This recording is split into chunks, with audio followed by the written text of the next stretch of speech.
All right, how high is too high? Let me tell you something I do. This is something that most guys don't do. Because my goal every day, I have three things. I want to know how fast I can go and still catch fish, how high above I can still go and catch fish, and what I have in my box that won't catch fish. Those are my three goals every day. Okay?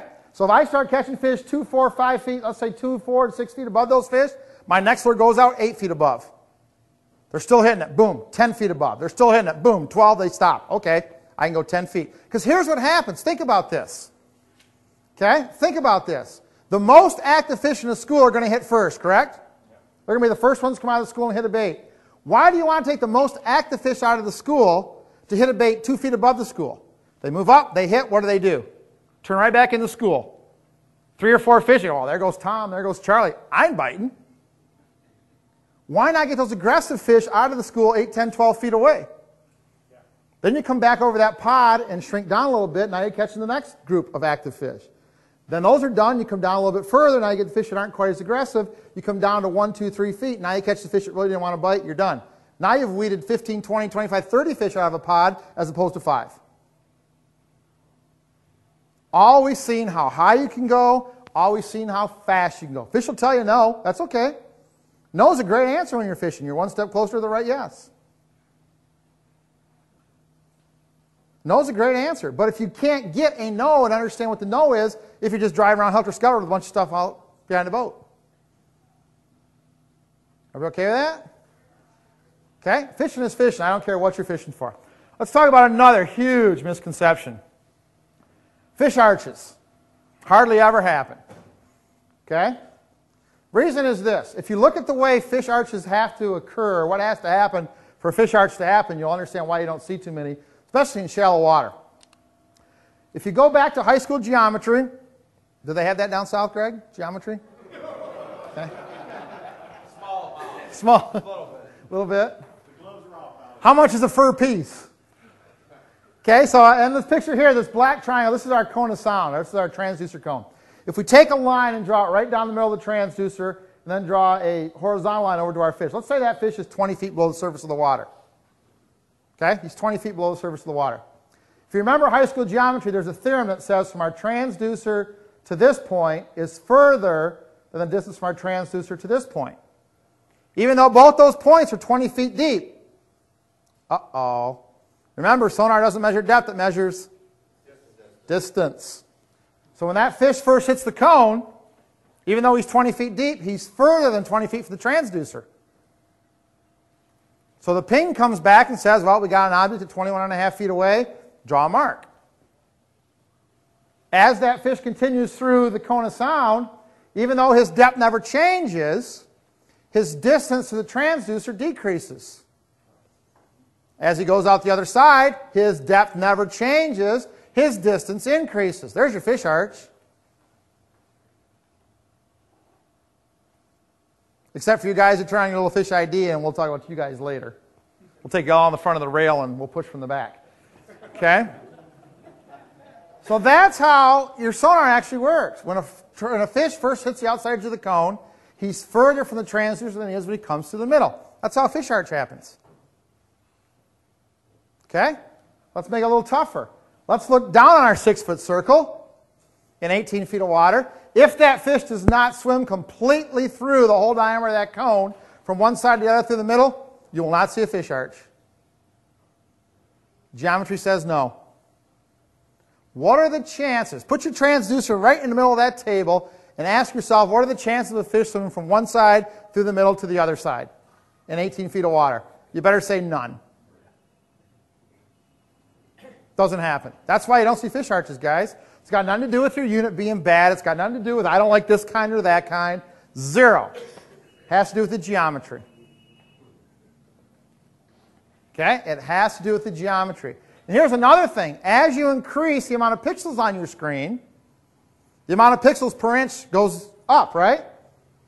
So if we've got a fish that's only 6 inches difference in depth, when he hits the outside cone as he hits the inside cone, you're not going to see enough pixels to see a fish arch.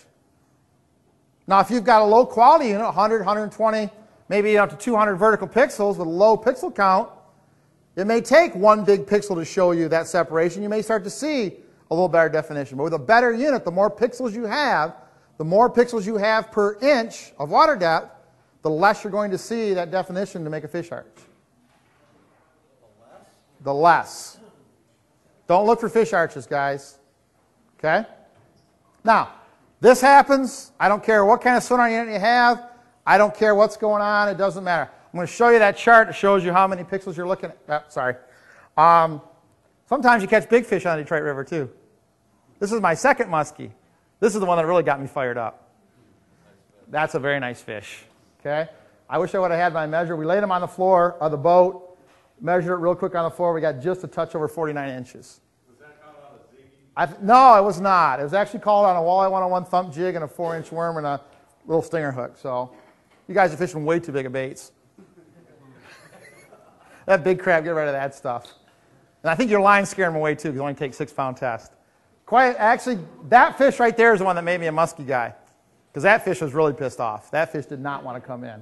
That fish actually had marks on the back. I'm assuming it didn't look like a prop. It looked like something that grabbed it across the back, and that's the fish I want to catch. The fish that thinks they can eat that one. So we cleared this fish out of one of our walleye fishing holes. Walleye fishing went bad for about a half an hour, and all of a sudden I hooked that and went, well, there you go. I'd be running too. But you guys have a very, very precious resource here on Lake St. Clair and Detroit River, and I'm pretty excited about a little bit I know about your club and Muskies Inc. in general. Do a great job of protecting these fish. These fish are top-end predators, and these things are pretty special, especially when they get that big. That's a special animal, and it takes a special group of guys and ladies to take care of these fish. So you guys should be applauded for what you do, because it's pretty cool. I can't wait to catch more. On that heavy tackle might not be as fun, but yeah, try. I don't want to try. It ain't no fun trying. Do or do not what? Want to catch more? There's no try. There's okay, Yoda. Okay? I do want to catch some more of those. I'm looking forward to a summer muskie fishing. So here's the kind of marks you guys are going to see on your screen. Those look pretty familiar. We call them half arches. Sometimes you see lines that are just straight horizontal lines. That's okay. Those are fish that just didn't go through the cone. I have watched guys in my boat on charters go, those aren't walleyes, didn't make an arch. I mean, you don't want to stop here? We don't have to. I think I would, but if you don't want to, we can keep driving. Okay? So understand you're not going to see fish arches, guys. The more yellow you have in the fish, the bigger that fish is. I'm going to tell you something about game fish. Walleyes, smallmouth, muskies, fish that we want to catch. Fish that we want to catch, if you have your unit tuned properly, especially on a Lowrance or Eagle unit, if you have your unit tuned properly, a fish that you want to catch will have a very, very distinct, very sharp, very dark black mark on the top. It's like you took a real fine Sharpie marker and drew that line. Very, very sharp, very, very distinct black line, and they'll be filled in with yellow underneath it. If you see fish and you get this mark, but this black stuff up here is kind of fuzzy and broken and doesn't look distinct, it's not a walleye, it's not a bass, it's not a muskie. It's probably a catfish.